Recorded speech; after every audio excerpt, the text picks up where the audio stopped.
Est-ce que tu savais que l'accompagnement des autres repose sur une faille qui fait que du coup on a des capacités naturelles à accompagner, mais on n'arrive pas à se distinguer et on n'arrive pas à prendre notre part du gâteau dans notre propre vie et aussi avec cette activité-là d'accompagnant. Alors, je vais expliquer et développer un petit peu ça.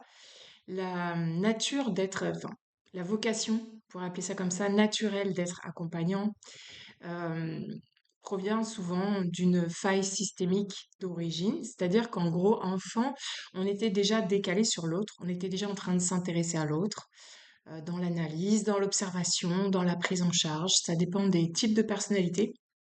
Et en fait, il y a comme un oubli de soi qui est acté, activé dès l'enfance, et un surintérêt pour l'autre, et donc les émotions de l'autre, les pensées de l'autre, le fonctionnement de l'autre et les besoins de l'autre. Toute notre attention, en tant qu'enfant qui s'oublie, est orientée, dirigée par ça.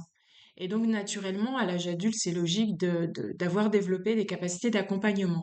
Ça, c'est, on va dire, une base. C'est c'est une base, en fait.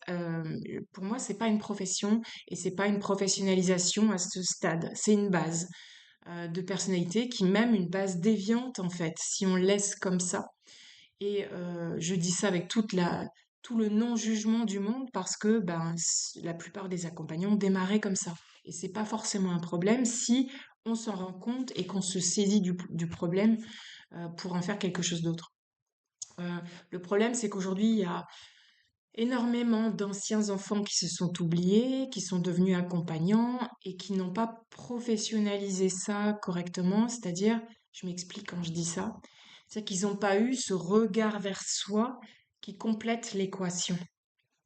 Donc, ils continuent de se décaler vers l'autre en les emmenant avec eux. Allez, je vais vous aider à ceci, je vous embarque dans moi, je sais que je vais vous aider. Et en fait, qu'est-ce qu'ils font? Naturellement, ils projettent leurs besoins sur les besoins de leurs clients et ils soignent leurs clients comme ils auraient aimé qu'on les soigne eux. Ce qui aggrave le décalage parce que toujours pareil, l'énergie va vers l'autre et jamais vers eux. Et donc, on se retrouve comme ça avec des accompagnants qui ont certes des qualités d'écoute, de prise en charge et je dirais même, de dévouement naturel, parfois aussi des compétences techniques, hein, acquises en formation, etc. Mais qui ont cette faille, cette démagnétisation interne qui fait que quand ça les concerne, quand il s'agit de s'amener soi-même dans l'équation avec du mordant, c'est-à-dire avec la capacité à jouir de sa vie, à être vraiment calé sur sa vérité, y compris dans sa manière d'accompagner, et y compris dans le choix de l'organisation de sa vie, sa manière d'éduquer ses enfants, de sa manière de vivre sa vie tout court. Il y a cette faille. Et donc, on se retrouve avec des difficultés à gagner de l'argent et on impute ça à la société, au contexte, au fait qu'il y ait beaucoup d'accompagnants. Non, il y a des accompagnants qui s'en sortent très très très bien, comme dans tous les métiers d'ailleurs en fait. Donc c'est pas le contexte actuel, c'est pas le fait qu'on soit nombreux, c'est le fait qu'il n'y a pas eu ce travail de réénergétisation, même si là le vocabulaire fait trop New Age pour moi, c'est vraiment comment je me réinclus dans l'équation totalement et complètement. Pas mon personnage pro qui souvent est confondu avec moi, si je suis un ex-enfant oublié devenu accompagnant, mais mon être, quoi. Donc en gros, bah, comment je vais pour de vrai, comment je vis ma vie, comment je me sens, comment je me positionne avec les autres. Si je ne me vois que comme un professionnel de l'accompagnement, c'est pas étonnant que je ne gagne pas d'argent en fait. Et si dans ma vie privée, personnelle ou relationnelle, j'emmène encore ce décalage, c'est-à-dire que oui, j'ai des loisirs, oui, j'ai des relations, mais là aussi, je suis posturée et positionnée d'une manière où j'y vais pas en fait avec moi, où je suis pas complètement moi, je suis en train de m'excuser d'être, je suis en train de m'adapter, je suis en train de faire passer les autres, je suis en train de prendre une identité comme ça de thérapeute sérieux, je suis dans la profondeur et le sens. Et en fait, mon personnage, pour le coup, mon être vivant, mon animal moi, lui, il est laissé pour compte. Donc voilà, c'est pour moi le grand sujet, hein. C'est pas la première vidéo où tu m'entends parler de ça. C'est sans doute pas la dernière parce qu'il y a encore beaucoup de travail. Euh, et tu vois, je reçois parfois des mails ou des SMS de prospects, de futurs clients qui s'égarent, quoi, hein, qui sont accompagnants ou néo-accompagnants et qui vont voir une chamane ou quelqu'un qui fait du scan énergétique ou je sais pas quoi. Et la personne leur dit qu'ils sont des druides, qu'ils sont des chamans, ceci, cela. Ah, ça y est, je sens que ça y est, ça s'ouvre, ça y est, ça y est. En fait, ça y est, rien du tout. On est en train de creuser un sillon imaginaire. Je suis désolée de le dire comme ça. Euh, on est tous des chamans. Faut arrêter ce délire là de. Alors moi, je suis un druide, une druidesse. Oh là là, quelqu'un l'a repéré, senti en moi. J'ai toujours su que j'avais ça. Non, t'étais décalé enfant, voilà. Ça t'a donné, oui, des compétences, oui, des perceptions subtiles plus fortes que la moyenne, mais ça t'a donné aussi un grand écart avec ton humain, ton humaine. Donc, si tu t'ébats et tu t'éclates dans les sphères subtiles, ben, tu laisses tomber ton humaine qui a autant, sinon plus, besoin de toi, ton humaine ou ton humain, a besoin que tu t'intéresses sérieusement à sa vie corporelle, à ses besoins primaires, à son pragmatisme, à sa place, à son affirmation, à son vrai plaisir, et pas juste une fuite dans un personnage d'accompagnant compétent ou spirituel. Voilà.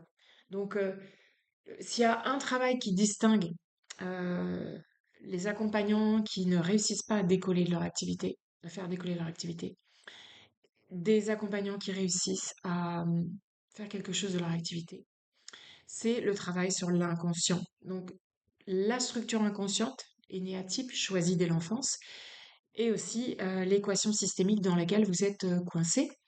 Euh, de manière complètement, je veux dire, c'est très banal, hein. Il n'y a rien d'extraordinaire à ça, c'est très banal.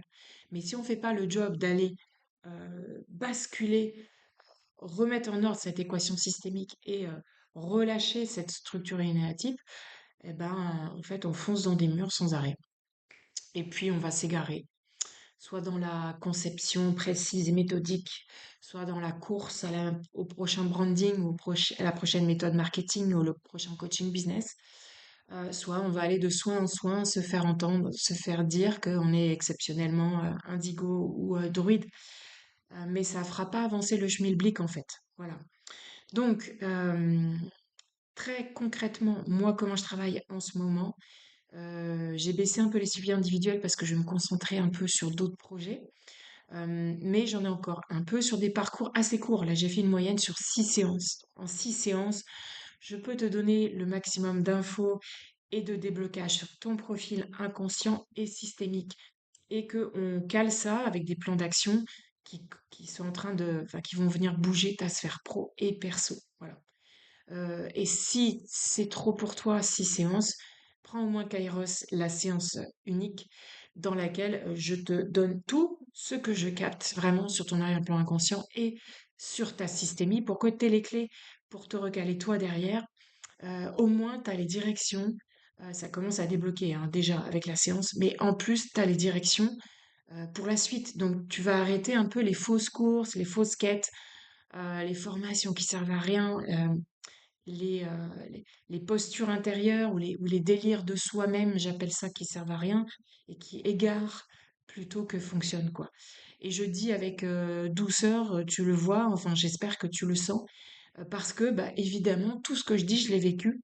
Donc moi aussi, j'ai été prise dans ces fausses identités professionnelles extraordinaires avant de voir que c'était un décalage et que j'avais fort à faire pour faire que mon humaine habite, un, son propre corps, deux, ses propres émotions, et trois, le monde dans lequel elle vit avec ses relations, sans me décaler toujours dans le personnage professionnel. Voilà. Si ça te parle, donc je vais te mettre la séance unique en commentaire, et puis pour le suivi, on peut caler une séance de prise de contact, et puis on en discute. Voilà. Belle journée à toi et à bientôt.